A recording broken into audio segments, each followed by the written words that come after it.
yang kita bersama-sama kita akan merenungkan salah satu tema Bapak Ibu tentang ya kita masih masuk di dalam suasana Paskah ya, suasana bagaimana Tuhan memberikan sebuah pengharapan, sebuah kepastian di dalam kehidupan kita ya.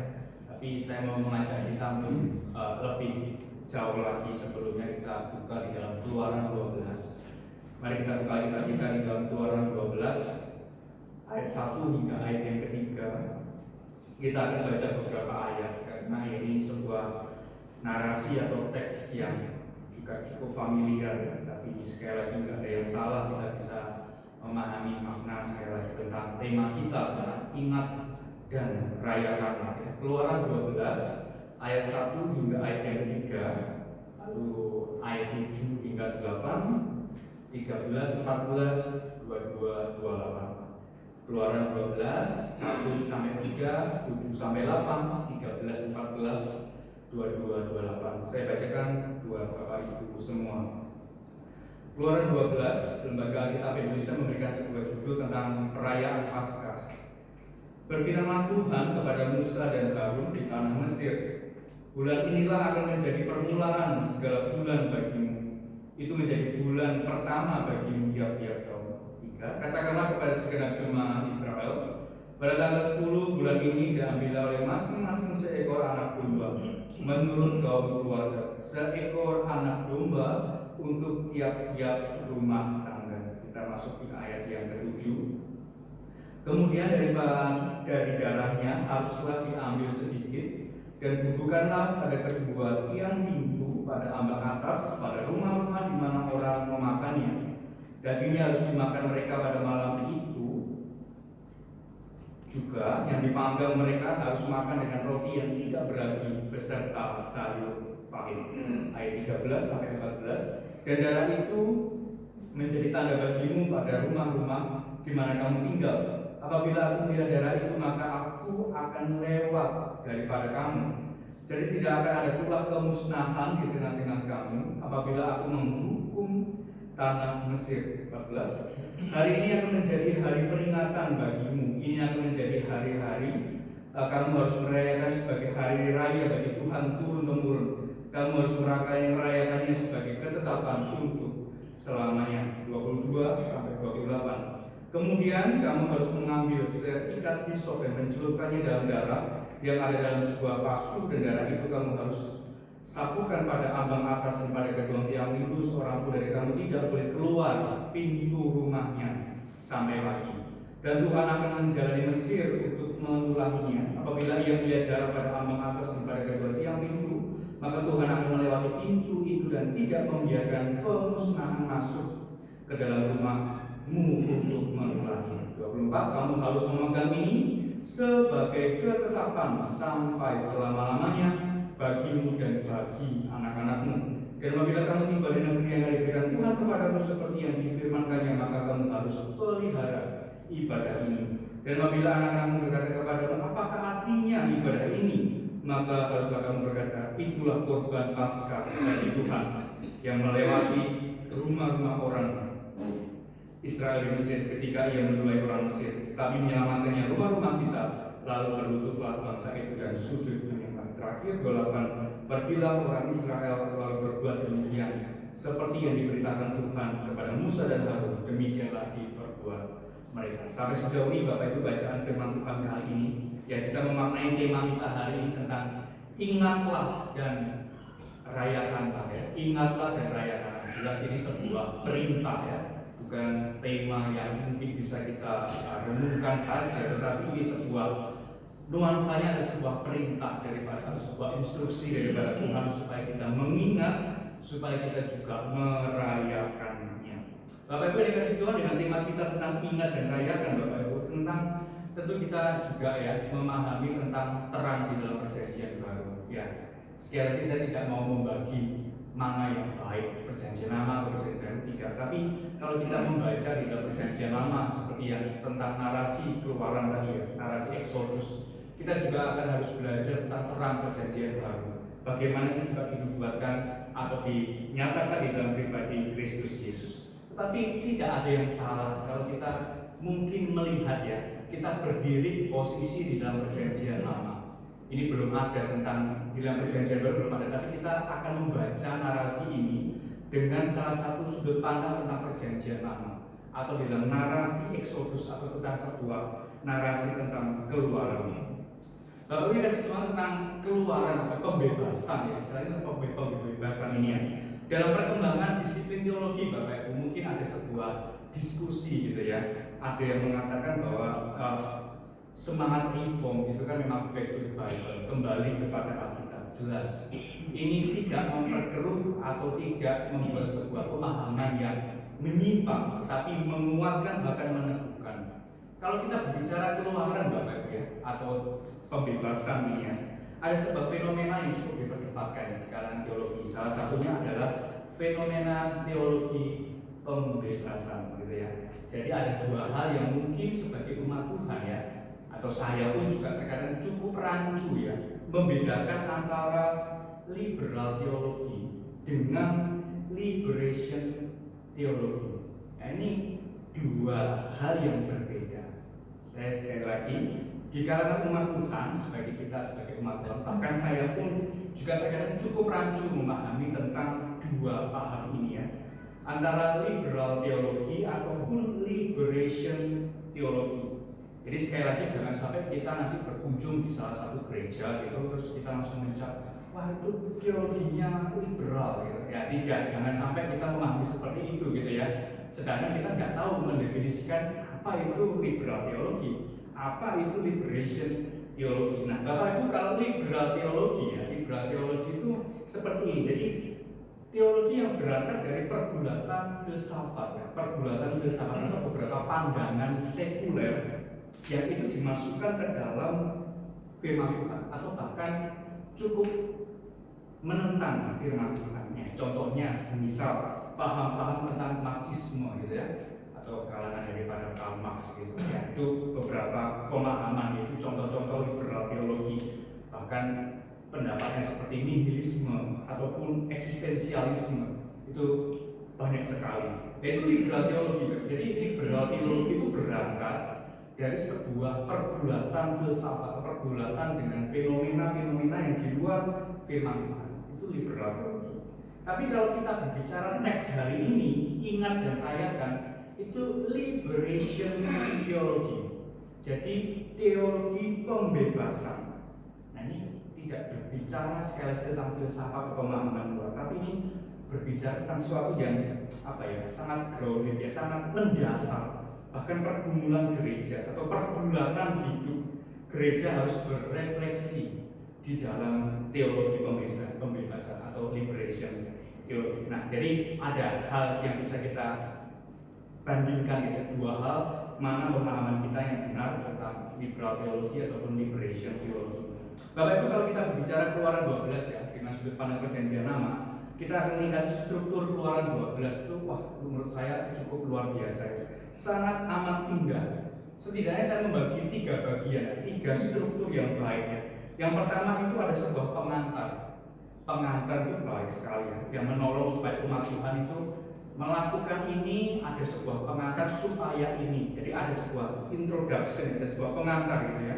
Itu ayat 3 sampai ayat 11 Bapak Ibu ya. Bahkan selanjutnya itu juga ada sebuah instruksi atau petunjuk. Sudah ada pengantar, sudah ada sebuah instruksi, bahkan ada sebuah ketetapan. Menurut saya itu yang baik ya. Menarik juga, Keluaran 12 ini sungguh kaya ya. Narasi Exodus ini sungguh luar biasa ya. Jadi saya membagi strukturnya menjadi sebuah tiga bagian. Ada sebuah pengantar, kamu dipanggil untuk melakukan sesuatu. Bagian tengah itu apa yang harus kamu lakukan, dan yang bagian terakhir adalah sebuah ketetapan hari yang dinamakan apa itu? Namanya Paskah. Bapak Ibu, pola ini sebenarnya ya kita lihat di mana Allah itu merayakan, memberikan sebuah tanda bagi umat untuk beribadah. Jadi kalau kita perhatikan, kalau kita implementasikan dalam kehidupan kita ya, kita sebenarnya nggak tahu ya apa arti ibadah gitu ya. Kalau sebelum nanti Tuhan itu yang memakai, Tuhan memberikan sebuah instruksi apa yang kamu harus lakukan di dalam ibadah, apa itu hari yang dinamakan di dalam ibadah. Itu sekali lagi kita bersyukur bahwa hari Minggu itu Tuhan tetapkan, atau hari Sabat gitu ya, Bahkan dalam kalender kita bilang hari Minggu untuk kita juga dapat beribadah kepada Tuhan. Lalu tujuan umat Tuhan sekali lagi mengingat dan merayakan itu adalah supaya kita dibentuk oleh Tuhan. Kita perhatikan di dalam ayat 3 sampai 11 ya. Ayat 3 itu ada satu aturan ya. Ayat yang keempat ada satu, ayat yang kelima ada dua, ayat yang keenam ada satu, ayat 7 bahkan ada yang 3, 8 ada satu, 9 ada dua, ayat 10 ada dua, dan ayat 11 ada dua. Ini bukan, menurut saya bukan hanya cuma penomoran saja, tapi instruksi yang Tuhan berikan itu benar-benar teratur, Bapak Ibu ya. Jadi Tuhan kita itu menyukai sebuah keteraturan di dalam beribadah. Tuhan kita menyukai hidup kita dalam pembentukan hidup kita itu. Tuhan suka dengan sesuatu yang teratur, sangat amat diatur oleh Tuhan. Bahkan kalau kita lihat kita belakang ya, ada pemahaman yang baik juga tentang penciptaan. Tuhan juga menata hari demi hari. Ya sekali lagi saya tidak tahu, mungkin juga ada pergulatan di dalam dunia itu ya, tentang berapa hari sih Tuhan benar-benar menciptakan. Tapi sekali lagi kalau kita lihat ya, ada sebuah keteraturan. Tuhan itu menciptakan, Tuhan memberikan isi dunia ini, ada sebuah keteraturan. Demikian juga ya, dengan instruksi-instruksi yang Tuhan berikan, ayat 3 sampai 11. Itu adalah sebuah keteraturan yang Tuhan benar-benar suka di dalam kita beribadah kepada Tuhan. Bapak Ibu sekalian, sebelum itu kita juga melihat timeline-nya atau hal yang kronologisnya. Tanggal 10 bulan ini mencerminkan pembagian bulan 3 kali lipat. Mungkin di dalam bahasa Ibrani yang kuno. Ya, kalau kita tahu ya, kalender Ibrani itu kan lunar, berbeda. Ada beberapa penanggalan yang dibagi menjadi 3 bagian. Bulan 10, bulan 3, bulan 3, bulan 3. Kalau misalnya di Indonesia itu kan ada seperti tribulan, catur bulan, itu ada pembagian-pembagian. Jadi dalam tradisi Yahudi pun juga kurang lebih seperti itu, gitu Bapak Ibu ya. Atau mereka kenal dengan istilah sebuah ketritunggalan atau tribe ya, 10, 10 dan juga 10. Sebenarnya cukup menarik Bapak Ibu kalau kita perhatikan bagian ini. Ada angka-angka yang sering muncul dalam perjanjian, mungkin angka 3 atau bahkan yang angka yang cukup ini kan angka yang 7 gitu ya. Sekali lagi itu bukan sebuah unsur ketidaksengajaan Tuhan, tapi ada sesuatu pesan bahwa kalau aku menetapkan hari itu ada sebuah keteraturan yang aku ingin bangun dengan tujuan membentuk diri umatku. Jadi sekali lagi ada sebuah hal yang pesan yang kita bisa ambil dari Keluaran 12 ini.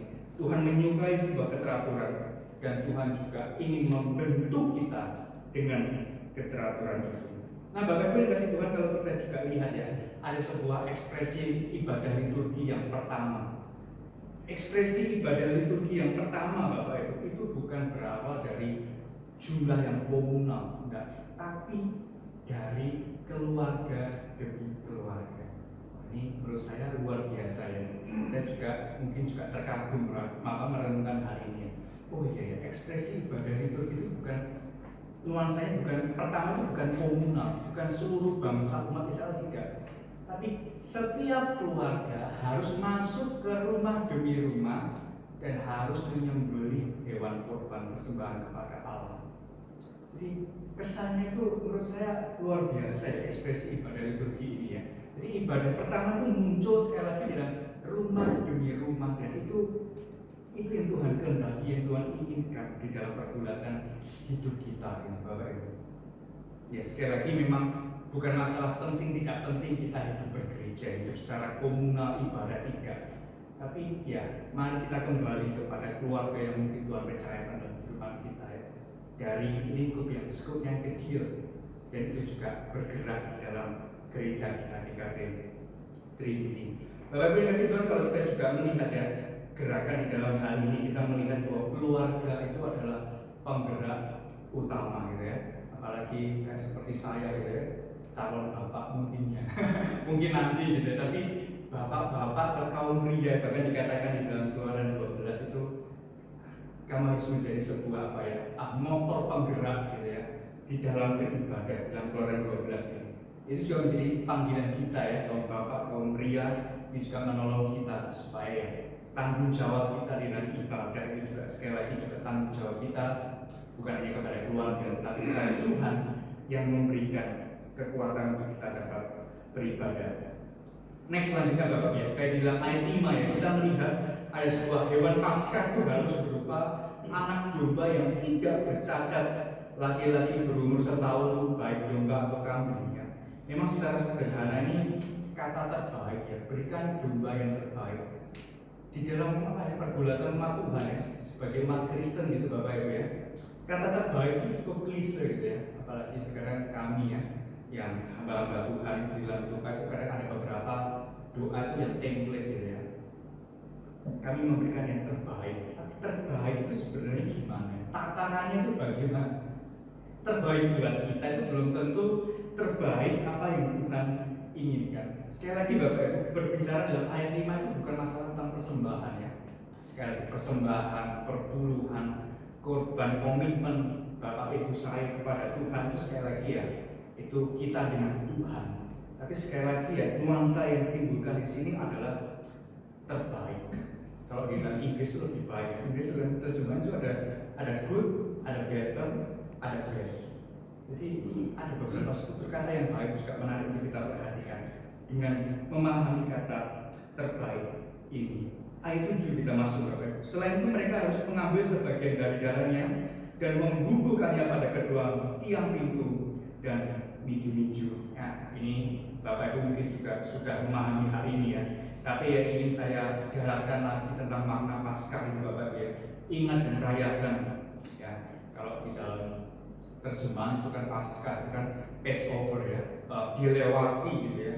Yang artinya bahwa ini itu sekali lagi itu Tuhan yang beranugerah di dalam kehidupan kita.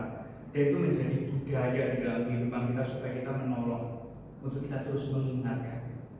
Coba Bapak Ibu bisa bayangkan, semisal ya nggak ada Passover yang dilewati atau narasi yang ke-10 ini, mungkin ceritanya nggak akan semenarik ini Bapak Ibu. Saya sempat 2 minggu yang lalu ya, saya ngajar sekolah minggu gitu Bapak Ibu. Terus saya menemukan satu gambar yang menarik tentang yaitu tadi Tuhan melewati rumah-rumah yang ada goresan darah ya. Ada anak sekolah minggu kita itu sampai tercengang nih gitu sampai tercengang gitu ya. Dan saya juga itu momen juga saya gitu ya untuk juga mengambil bagian itu loh. Tuhan itu benar-benar apa ya, mengasihi kita, bahkan melewati dalam kemurkaan yang harus diberikan di tanah Mesir, tapi Tuhan itu melewati Passover, Paskah itu tadi. Jadi ini menarik ya untuk kita bisa perhatikan bersama di dalam kehidupan kita, di dalam perjalanan hidup kita kepada Tuhan. Oleh sebab itu Bapak Ibu, saya membagi 2 poin ya bagian pada hari ini. Kita akan belajar yang pertama adalah ingat dan rayakan itu bukan sebuah seremonial. Ingat dan rayakan itu bukan berbicara tentang sebuah, kalau kita mengingat tentang anniversary gitu ya, ulang tahun pernikahan atau ulang tahun pribadi lepas pribadi gitu ya, bukan seremonial ingat dan rayakan. Tapi kita berbicara tentang Tuhan menyukai sebuah keteraturan di dalam seremonial atau di dalam sebuah momen untuk membentuk diri kita. Saya bacakan buat Ibu di dalam ayat 3 dan 7 ya. Katakanlah kepada segenap jemaat Israel, pada tanggal 10 bulan ini diambillah oleh masing-masing seekor anak domba, menurut kaum keluarga seekor anak domba untuk tiap-tiap rumah tangga. 7 yang penting. Kemudian dari darahnya haruslah diambil sedikit dan dibubuhkan pada kedua tiang pintu dan pada ambang batas pada rumah-rumah di mana orang memakannya. Jadi ingat dan rayakan Bapak, itu momentum awal Tuhan itu mau membentuk diri kita ya. Saya garis bawahi ada momentum awal Tuhan mau membentuk kita dengan ingat dan rayakan. Bapak Ibu, kalau kita perhatikan ya di dalam kita penciptaan, kisah penciptaan itu ada teknisnya juga imago Dei ya. Tuhan menciptakan kita seturut segambar ya dengan Dia gitu ya, imago Dei. Tapi kalau kita lihat dalam Kejadian 3 ada masa kejatuhan gitu ya. Bahkan di sana dikatakan ada proto evangelion gitu atau Injil mula-mula, kabar keselamatan di situ. Tapi kalau kita lihat Bapak-Ibu, kita mengingat ya, ini ada pola Tuhan yang menarik untuk kita lihat, bahwa itu juga awal pembentukan kita untuk lebih mengenal Tuhan. Back to the story Bapak-Ibu, kembali ke cerita gitu ya. Kalau kita lihat proses perjalanan hidup umat Tuhan itu, sekali lagi memang mereka bukan umat yang taat ya. Mereka bukan umat yang taat, umat Israel bukan umat yang taat. Tapi ya sekali lagi, karena itu ada petunjuk Tuhan yang diberikan, maka mereka juga harus taati untuk sekali lagi membentuk diri mereka kepada Tuhan. Lantas kalau kita berbicara tentang membentuk gitu ya, kesannya Tuhan kita ya, apalagi dalam perjanjian lama gitu ya, wah ini pemahaman yang tidak baik, tapi ini menolong kita untuk supaya kita dapat memahami Tuhan kita yang luar biasa. Kalau kita lihat Tuhan kasih hukuman kalau orang nggak taat, Tuhan kasih kutuk ini dan itu gitu. Kita lihat Tuhan kita itu apa ya, cukup kaku gitu ya, benar-benar apa ya istilahnya sangat otoriter ya. Tapi sekali lagi itu tidak loh, kesannya sebenarnya nggak seperti itu gitu ya. Tapi di dalam hal itu Tuhan itu sekali lagi ingin membentuk kita dengan peraturan-peraturan yang diberikan kepada umat Tuhan waktu itu. Baru kalau kita perhatikan ya, ketika kita mungkin ya mengingat kesetiaan Tuhan, mungkin di dalam acara anniversary ya, atau di dalam acara ulang tahun ya, mungkin di zaman waktu-waktu kecil kayak saya atau mungkin Bapak Ibu mengingat di masa-masa waktu itu, mungkin di dalam doa gitu ya, di dalam doa mungkin kalau waktu kecil kan suka pengen ini, pengen itu, pengen ini, pengen itu gitu ya, suka sekali kalau waktu kecil. Tapi kalau sudah menjadi kaum profesional atau kaum muda gitu ya, ya yang penting pekerjaan lancar, usaha lancar, keluarga tetap aman dan damai gitu ya. Tapi kalau sudah beranjak usia, biasanya apa Pak? Kesehatan gitu. Jadi kalau saya muluk-muluk gitu ya, kadang hanya satu kesehatan, atau enggak kalau biasanya kami kunjungan itu ya keteguhan iman kepada Tuhan di masa usia yang tinggal ini. Jadi ya kalau kita mungkin ya secara pembentukan sekali lagi mungkin bukan apa ya, bukan secara langsung tapi secara pemikiran itu kita ditolong sama Tuhan gitu ya. Jadi framing pemikiran kita itu dibentuk oleh Tuhan ketika kita membaca narasi ini Bapak Ibu. Ada sebuah pergulatan di dalam perjalanan kehidupan kita gitu ya. Kita mau dibentuk sama Tuhan dengan hal-hal yang ya sekali lagi banyak hal, tapi di dalam pemikiran kita Tuhan mau bentuk dalam hal itu di dalam hidup kita ya.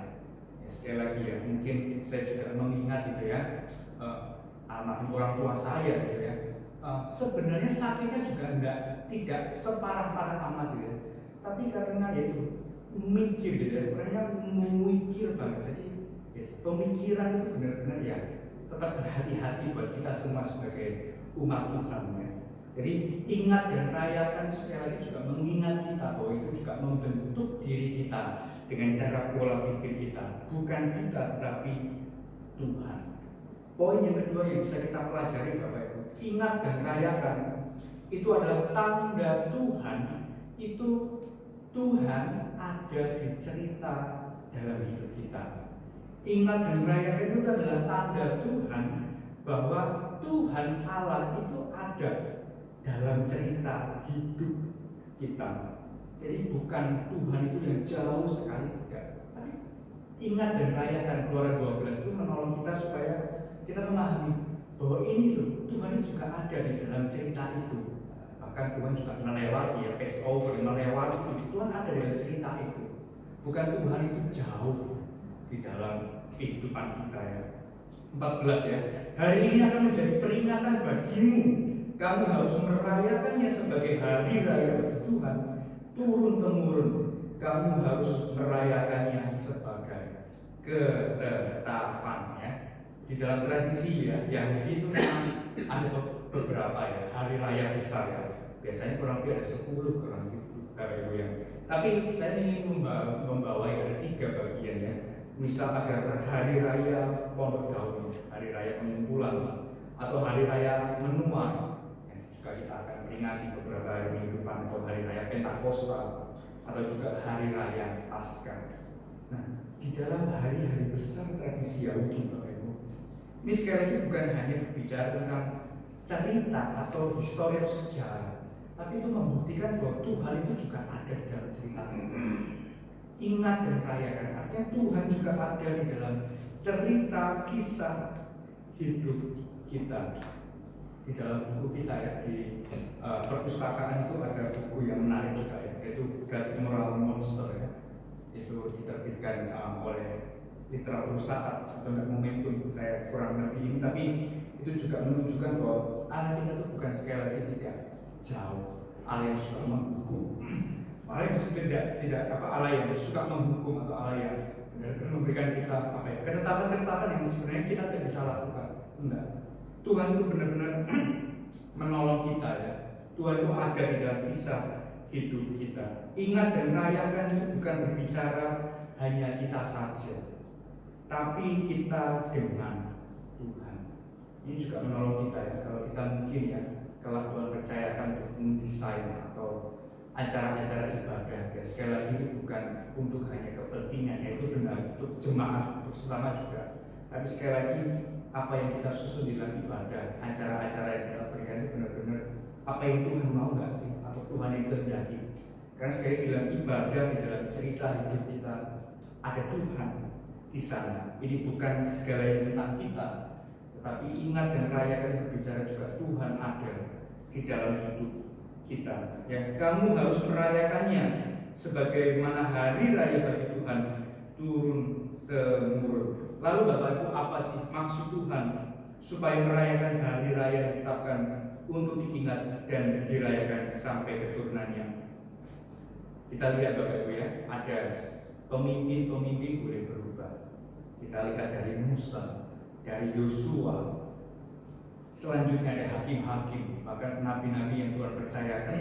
Mungkin para pemimpin boleh berubah, tapi ingat dan rayakan sebuah ketetapan. Umat boleh masuk dan pergi, tetapi janji Tuhan atas umatnya itu tinggal diam untuk umatnya. Jadi saya sekali lagi ingatkan, ingat dan rayakan itu pemimpin boleh pergi, umat Tuhan boleh masuk dan pergi, tetapi janji Tuhan atas umatnya itu tetap tinggal diam. Ada salah satu hymn yang menarik ya, lagu yang bagus sekali, yaitu Tinggal Sertaku ya. Abide in me, abide with me gitu ya. Itu juga menolong saya juga merenungkan ketika saya mempersiapkan ini gitu ya. Saya menyetel lagu ini itu, terus saya mempersiapkan khotbah ini, terus saya tertarik gitu ya dengan penciptanya ini. Dia mengatakan bahwa saya membutuhkan kehadiranmu dalam setiap hari. Berdoa agar engkau tinggal bersama saya ketika saya berjalan melalui begitu banyak transisi dalam kehidupan. Wah, ketika saya membaca itu Bapak Ibu, ada transisi tinggal Tuhan tetap ada dalam hidup kita, dan Tuhan ada ketika ada transisi hidup kita. Ya, kita nggak tahu ya, transisi itu kita bisa ada di atas atau di bawah. Tapi di dalam lagu ini ya, tentang tinggal sertaku ini menolong saya untuk memahami bahwa Tuhan itu ada di dalam ceritamu, di dalam kisah hidup itu Tuhan ada. Oleh sebab itu, ketetapan ingat dan rayakan itu menolong kita bahwa Tuhan yang sama itu juga ada di dalam kehidupan kita, dalam kehidupan saya juga dalam kehidupan Bapak Ibu semua. Selanjutnya, poin terakhir Bapak Ibu ya, Tuhan ada dalam cerita dalam hidup kita itu mengingat juga dan merayakan juga berbicara tentang legacy of faith ya, atau warisan iman. Itu pentingnya, itu penting sekali kalau kita berbicara tentang kisah hidup umat Israel itu biasanya gini kalau polanya. Nanti kalau sudah masuk di dalam nabi-nabi ya, atau para hakim-hakim dulu itu, lihatlah nenek moyangmu ya. Frasa nenek moyang itu juga merujuk bahwa ada sebuah keturunan, ada sebuah generasi yang berlangsung di dalam kisah perjalanan umat Tuhan ya. Artinya Bapak Ibu, ingat dan rayakan juga menolong bahwa ada sebuah warisan iman yang kita berikan kepada generasi selanjutnya. Ya, kalau kita kontekskan di dalam ya lingkup kecil dalam keluarga kita yang Tuhan percayakan. Jadi ingat dan rayakan itu bukan hanya membentuk diri kita, tapi juga Tuhan ada di dalam bagian hidup kita. Bahkan itu juga menolong kita untuk keturunan selanjutnya, atau legacy of faith, tentang iman, warisan iman yang Tuhan berikan. Bapak Ibu, generasi adalah sebuah siklus kehidupan. Ya, mau tidak mau dunia terus bergerak. Bahkan generasi juga semakin hari siklus kehidupan tetap terus berjalan. Tapi sekali lagi, kalau kita tetap sebagai panggilan kita sebagai umat Tuhan, ya mari saya mengajak kita untuk juga dapat menggumuli ya, tentang ingat dan rayakan itu bukan berbicara tentang diri kita, tetapi selanjutnya generasi. Maka pokok dosa saya juga mengingat ya, ada departemen tentang komisi pemuda remaja. Saya juga menitipkan pesan juga ke gereja kita, GKI Trinity, kepada sinode kita departemennya, bukan hanya sekedar hanya 3-4 hari retreat, tapi ya mari juga menolong supaya anak-anak muda itu juga diperlengkapi dengan baik di dalam kehidupan generasi selanjutnya gitu Bapak Ibu. Saya mengambil contoh yang baik ya Bapak Ibu dari perjalanannya Rasul Paulus ya kepada anak rohaninya, yaitu Timotius. 2 Timotius 1:14 itu baik. Peliharalah harta yang indah yang telah dipercayakannya kepada kita oleh Roh Kudus yang tinggal diam di dalam kita. Kata yang baik juga, peliharalah harta yang indah. Ya, saya mungkin tidak kurang paham dari apa itu artinya warisan harta. Mungkin Bapak Ibu yang lebih ini.